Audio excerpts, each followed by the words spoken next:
Welcome to tonight's presentation. We're looking at self-sabotage, limiting beliefs, and why you keep getting in your own way. And as always, this philosophy around mechanics or the actual skill set of losing body fat is 5%.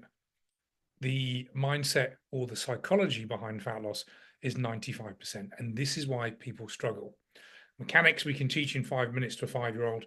Psychology is why, and that's why I keep doing these trainings every single week, and the modules keep talking about this stuff, because ultimately, you know, what goes on in your own brain is going to determine the weight that you, one, that you lose, but two, the result that you keep over the time. So with that, enemy is between your ears, and you're not failing because of the plan, timing or bad luck. You know, you guys have got the plan. You know exactly what to do, but often people sabotage and they blame it on something else. Okay. Many people have got this, the voice in the head, the self-limiting belief saying that I can't. And it's really protecting you. The procrastination leads to self-sabotage, and it's really trying to keep you in a comfort zone. Okay. And often it comes down to the bullshit story you believe about yourself, which you've given yourself evidence from when you've tried a shitty plan that was never going to work in the first place. So there's a few common self-limiting beliefs. This is just a few of many. I've always been big. It's just who I am. I don't have the discipline that other people have. Weight loss works for me. Other people, many others, I've tried everything, nothing works. I can never stick to a diet plan. It's my genetics, it's my big bones, it's my slow metabolism. They're all bullshit stories. The only reason you've got weight to lose is because you simply eat too much food, ultimately, when it comes down to it. But all of these are, convenient excuse dressed up as a truth. And you end up buying this bullshit story as to why you can't get the result that you want. And what happens is, when you don't believe that you can achieve the result, that's when you shoot yourself in the foot, you sabotage. And we see this happens with weight loss, certainly making money. You see when people get a promotion or a pay rise, they end up, doubling the money they're on, still going into debt. Relationships, big thing as well. But we'll keep it relevant. This is how sabotage shows up. This is very relevant for you. You're doing great for 10 days, and all of a sudden you forget to track your food. I've just fallen off, or you get sabotage. You get sidetracked, and you wonder why you're doing this. And you think, I just fell off. And it really comes down to you're sabotaging yourself. And this is going on unconsciously. You're unconsciously engineering a situation and then giving yourself evidence that you can't do it. So you quit. Classic example, you've got a plan to train Tuesday morning, but create a crisis Monday night. It's Monday now. Don't create a crisis. If you're training or doing steps or preparing your food tomorrow, don't invent something tonight that's going to go horribly wrong. But we often see it. Someone's, I had to be up all night because it was this, this, and this. And it's really an unconscious decision to put something in the way to stop you following through what you need to do the next morning. Okay. Deliberately schedule things that clash with your workout times. See that happen all the time. That's why I talk about the dentist now. Obviously, Khalid's a dentist. He knows what I'm talking about. If you don't show up to the dentist, they charge you, and rightly so. And also your teeth fall out. So you block out the times in your diary. But I've worked with a lot of guys, and I'm a secretary, put something in my diary. I said, but you're in charge of your diary. Okay. You could have blocked it. I didn't block it. And anyway, it was an important meeting. I thought, it's self-sabotage. He's given himself an excuse not to do it, and then saying he can't get his workouts done. Bullshit. Block the time, make it non-negotiable. And why you sabotage your own success? Because success means you can't use your weight as an excuse anymore. Remember, this all ties into the identity piece. When someone struggles with their weight, they almost identify with someone. I've always struggled with my weight. So if you start losing weight and things are going the right way, you can't use that as an excuse anymore, because you're almost, even though you're going towards the result that you want, it's moving out of your comfort zone. So even though you're in an uncomfortable position, you might be what I call comfortably uncomfortable. And it's a terribly weird space to be in. You don't want to be where you are, yet by moving towards success and the result that you want, it makes you feel even more uncomfortable. So you pull back and stay uncomfortable. Bizarre, isn't it? Okay. But being overweight protects you from having to take risks or be visible. You don't often see this so much with men, but with a lot of ladies I work with, particularly if they've struggled with their weight for a long time. Maybe they're in the office, they feel unattractive, and they don't think men are looking at them. Not saying that they're going out of the way to get men to look at them, but just using an environment. I'm thinking of a couple of times this happened. Someone was overweight, and as she started to lose weight, she started to get more attention. Well, you've lost weight, you look good. And that made her feel very uncomfortable because she'd identified with people not giving her attention. It can be very strange. If you never really try, you never have to face failure. You can't fail if you don't try.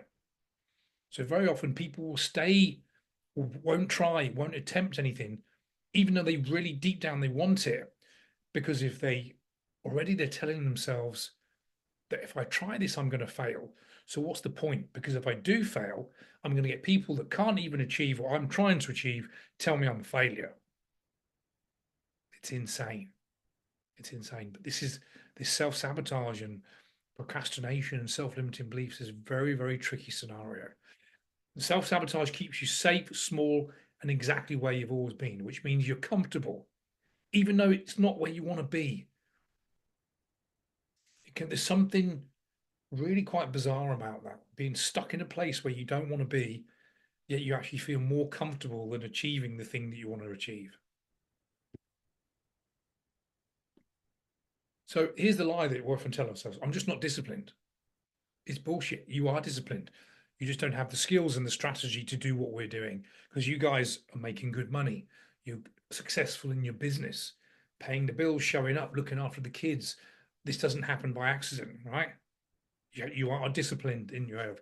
So anyone that says that overweight, they're just not disciplined, it's just one small area that they might not have the habits in place and discipline, but you are a disciplined person because the rest of your life is functioning well. But discipline isn't necessarily a problem. Now, of course, everyone says, well, I just need to be motivated. You don't need to be motivated. You need a little bit of motivation to start the engine. Habits and discipline get you to the finishing line. But if you want to revert back or don't want to revert back, rather, we need to change an identity. That's what the problem is.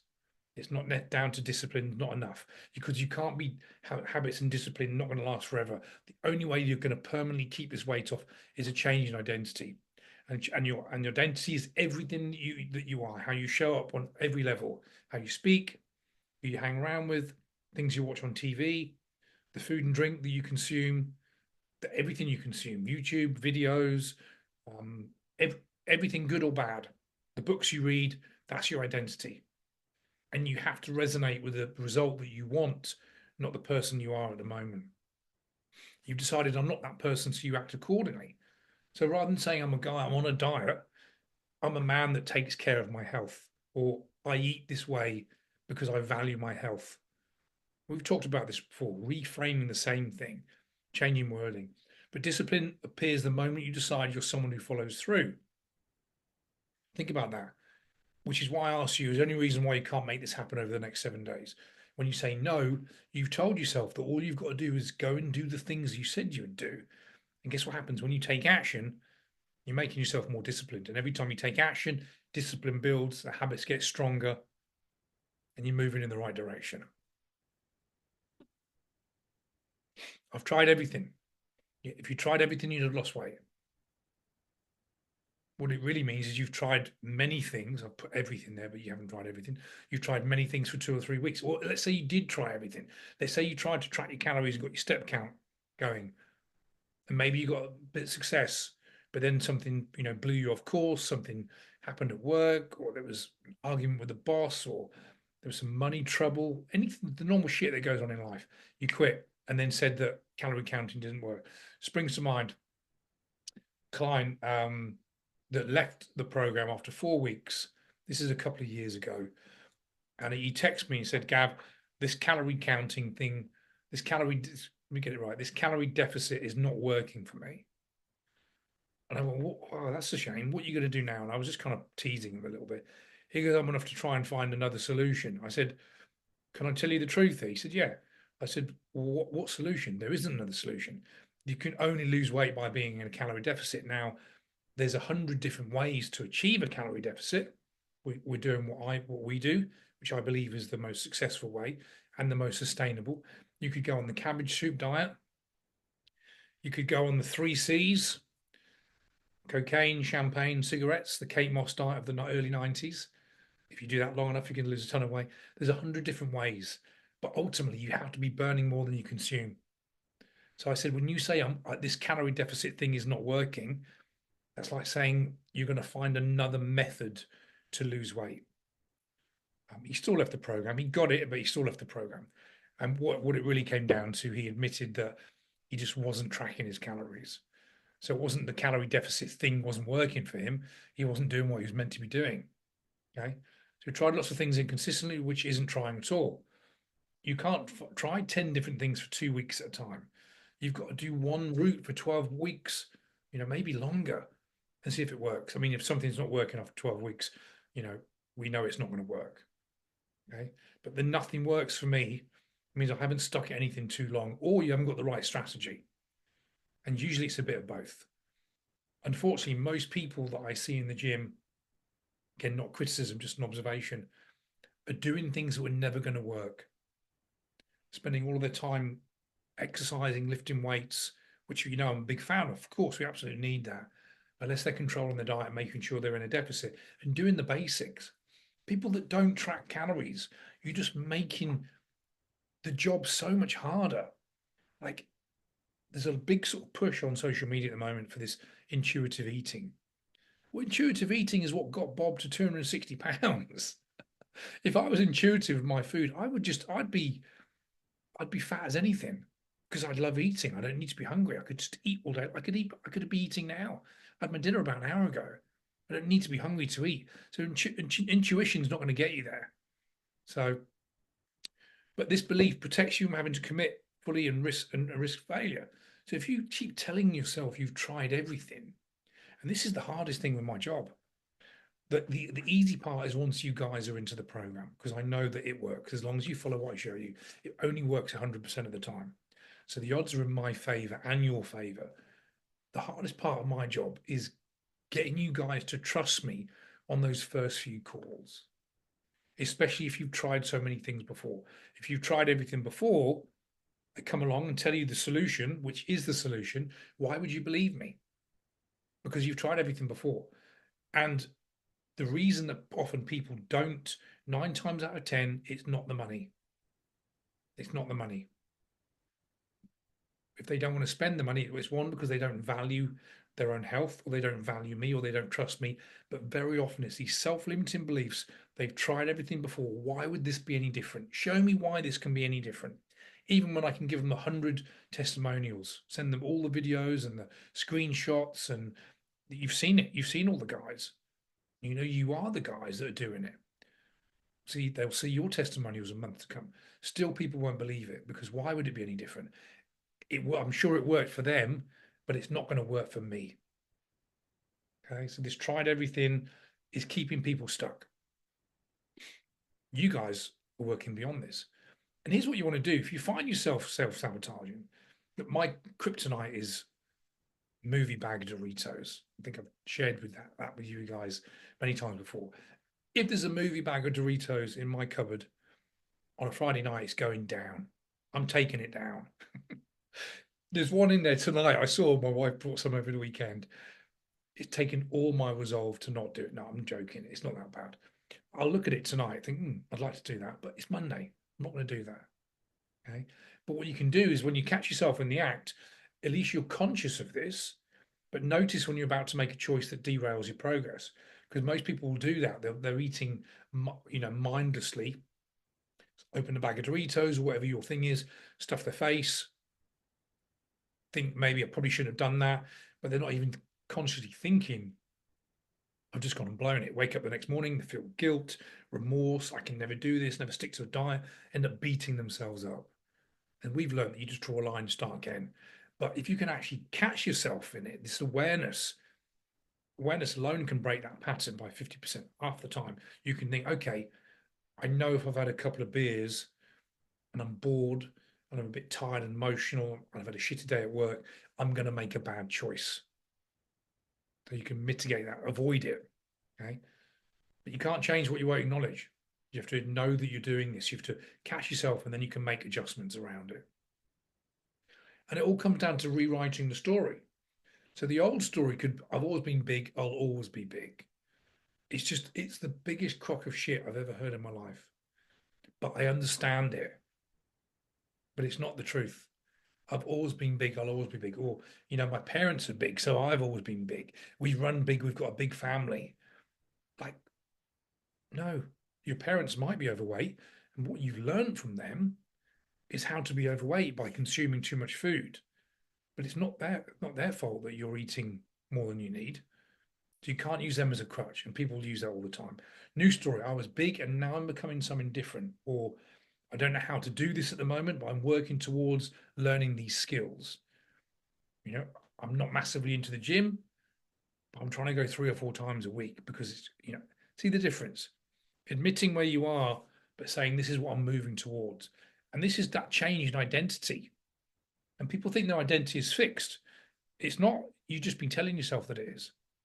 People have sold their own story to themselves very often. And it's just not the truth. You tell yourself something often enough, you can make it your reality. Keep telling yourself, I can't do this. I've always done this. I'll never do this. People end up believing that bullshit story, especially when you've given yourself evidence it won't work because you've tried a couple of things that were never going to work. 2 or 3 weeks, failed. See, nothing ever works. So the moment you change the story, the behaviors start to shift. Think about that. The moment you change the story, behaviors start to shift. That's why I always talk about setting that goal. I will weigh X amount by, and we date it, and then we work towards that. But if you don't believe it's possible, no one accidentally loses 30 pounds. No one accidentally becomes a millionaire. No one accidentally has a great relationship with their wife or their kids. You've got to work towards this. But if you don't believe it's possible, it's never going to happen by accident. So think about that. Last slide. You're not broken, undisciplined, cursed with bad genetics. None of you are. Now, the truth is, with regards to genetics, some people have naturally got more muscle mass, less body fat, and it's slightly easier. But even the person with the worst genetics still hasn't got bad genetics. They just haven't, unless they're immune to starvation. Okay, which means if you can starve to death, you can lose weight. We just need to look at why you can't control the calories. So remember that the result that you want, even in your wildest dreams, you can achieve if you want to achieve it. You've just got to put the things into practice, learn the skills. But very often people are protecting themselves from change because that change is terrifying, that moving out the comfort zone, which no one likes really. But it's a cliche. You've heard it all before. Everything worthwhile is outside the comfort zone, and it's true. Okay, all the results that you want are outside the comfort zone. Self-sabotage is a choice you're making unconsciously. So make it conscious, recognize it. Okay, and I'll end with this. The only thing standing between you and success is the story you keep telling yourself. And I've said this from day one. The skill set is 5%. The mechanics, control track calories, increase protein, step count, workouts, the 4 pillars that I talk about all the time, every single week. The 95% is going to determine the weight that you lose in the first 12 weeks. And some of you carry on into phase 2, 3, 6, 9, 12 months down the line.